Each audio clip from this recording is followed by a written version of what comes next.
This is the House Appropriations Committee. It is Monday, March 16th, 2026. It's just after 1:30, and we are taking up another bill, S-294, which is from Corrections and Institutions. And we have John Gray from Legislative Council to talk to us about it. So welcome, John. Thank you. Afternoon, everyone. John Gray, Office of Legislative Council. Here we are on a Monday. I'm sure you guys are enjoying this week. It's our second to last Yes. Monday of the session. I guess that's a pleasant thing. This one will be really quick, I think. So I'll screen share with you guys. Great. H-294, this is a reports bill, 2 reports from the Department of Corrections.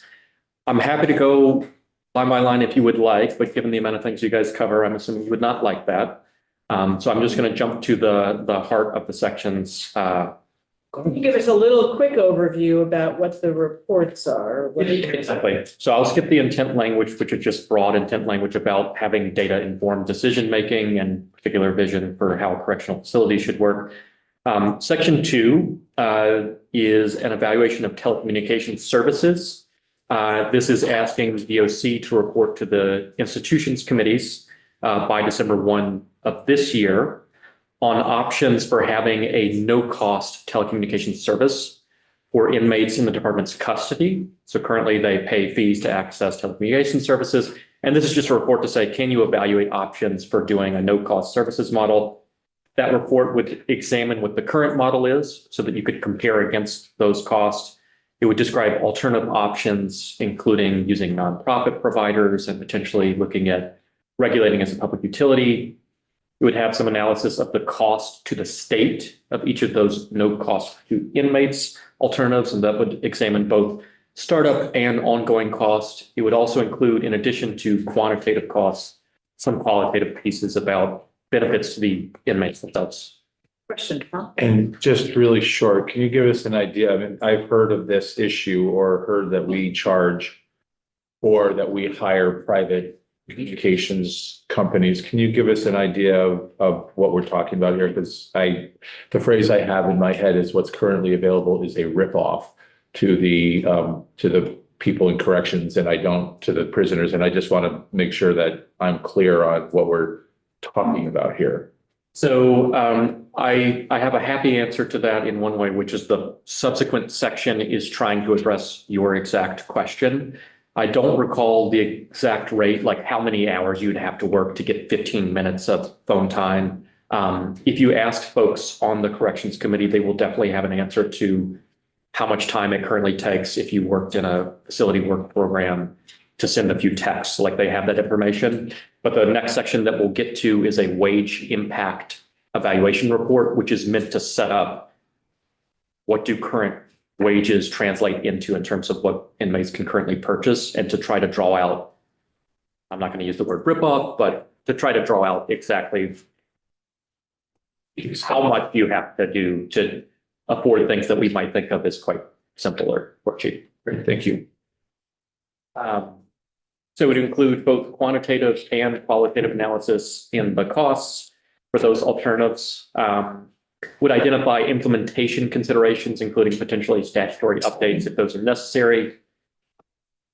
As part of the report that DOC would be providing, they would be required to consult with a number of stakeholders, including the PUC, JFO, the current holder of the telecommunications contract with DOC or Civic, certain nonprofit providers, and then justice reform organizations and others of a similar nature.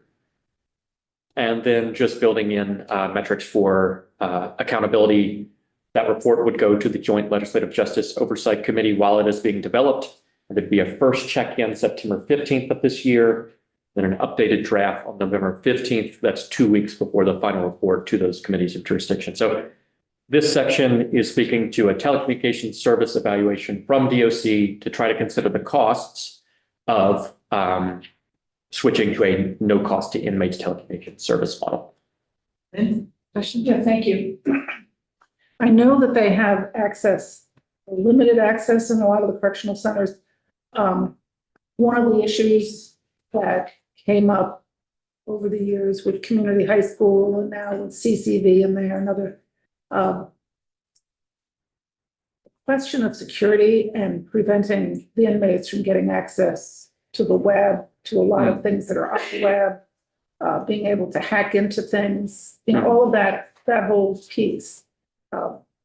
Is that being studied or has that been resolved? So that's not something that this speaks to. The committee took a different lens on the security and safety impacts of moving to a no-cost model. You would reasonably expect that if you move to a no-cost model, there'd be much greater participation or use of telecommunication services, right? Because you don't have to pay that cost. And kind of the framing that they had for this, and part of the benefits that they're trying to identify in the report is, I think that there are studies that show reduced rates of recidivism and greater family contact and support. So greater security within the facility if folks were able to access this. It's kind of the best that I can give you the answer, but that was the committee's framing of this, is that they would expect that this would actually have security and safety benefits, increasing access to the ability for folks to sustain their support networks, essentially. Okay, Wayne? It's a little bit counterintuitive. I mean, so did the committee take any testimony to hear anything to the flip side of that? I mean, recidivism is about 42 to 45% of people that are being let out are going back in. If it's too nice inside, why stay out? I don't really know how to respond to that. But this report would just be, information gathering. There was discussion as to whether or not it should include an outright implementation plan, which you could think of as further along on the process, right? And this report does not do that. This is truly just an information gathering so that the committee can come back and see what the evidence shows, whether there are or aren't benefits to doing this. I sat on the committee for a couple of years, so I know the trend is making everything a little more fuzzy. And I'm not sure the trend's working for us. Well, this is a I know. small report over something, so okay, and what's the next report? The next section is a wage impact evaluation report, same due date, and in some ways you can think of it tied into the telecommunications piece, the inmates' ability to access. So this is to collect and analyze the current wage levels for inmates, identify categories of labor that is performed by inmates that would otherwise be performed by the state, and kind of ask the question, if the state had to internalize the cost of those services, what would it take, basically? Look at different wage impact scenarios. So that's going to be things like, how many hours do you currently have to work to accrue sufficient money to purchase things at the commissary or to comply with your restitution obligations and the like. And then also to assess the relationship between your wage levels and your commissary items and telecommunications services. So wage impact, looking at current wage levels, seeing what it would cost the state if the state had to internalize certain categories of labor performed by inmates, not suggesting that they would be. It's just saying if you paid them differently, these are the costs that you would internalize, and then looking at different wage impact scenarios. And the act itself would take effect on passage. So it's a reports bill, 2 TOC evaluations, first telecommunications services, and second wage impact evaluation.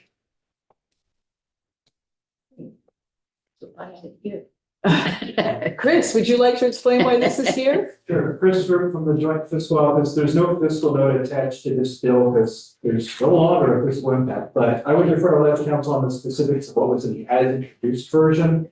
But my understanding is, the procedure with the House Clerk and the Senate Secretary is if the bill as introduced, the underlying bill had a fiscal impact, that would also go to the money committees. The underlying bill did have more significant fiscal impacts with changing some of these fee structures and inmate wages. And I think there were some per diems too at one point. I defer to Legislative Council on that, but the amendment that came out of House Corrections was a strike all and turned the bill into 2 reports. So there's no longer a fiscal impact. Right, but if there ever was the whiff of money, anytime it comes to us, even if there's no money now. So go ahead and we'll have John explain. My little why. AI exercise had all these as shall, so that these things we're talking about studying now were all shalls in the original.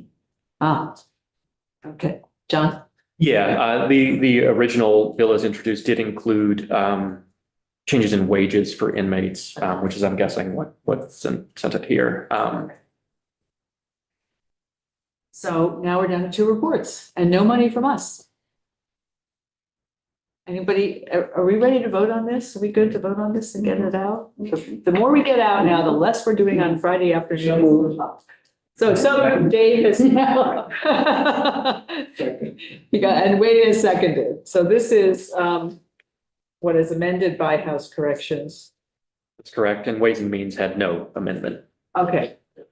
So we got to go to Ways and Means too. Along. There must have been fees at one point too. That's why I went to Ways and Means. Okay. So I'm not seeing further discussion, so. I'd have been to know if it was the way it came out originally. Yeah. No, fine. Well, we might have been taking money out. So I think Brenda Croak is ready. Let's call the roll, please. Representative Blume, Yes. Representative Dickinson, Yes. Representative Beltis, Yes. Representative Kuznetska, Yes. Representative LaRoche. Yes. Representative Nigro, Yes. Representative Squirrel, yes, Representative Stevens. Yeah. Representative Yakavoni. Yes. Representative Shutt. Yes. 10-0. As your one, and Trevor, I think you're the reporter of the bill. I believe so. Okay. Thank you very much, John. Thank you very much, Chris. At 2:00, we have fiscal coming in. James will be giving us information. I don't see him here yet, so I don't think it's going to be before 2. So why don't we go up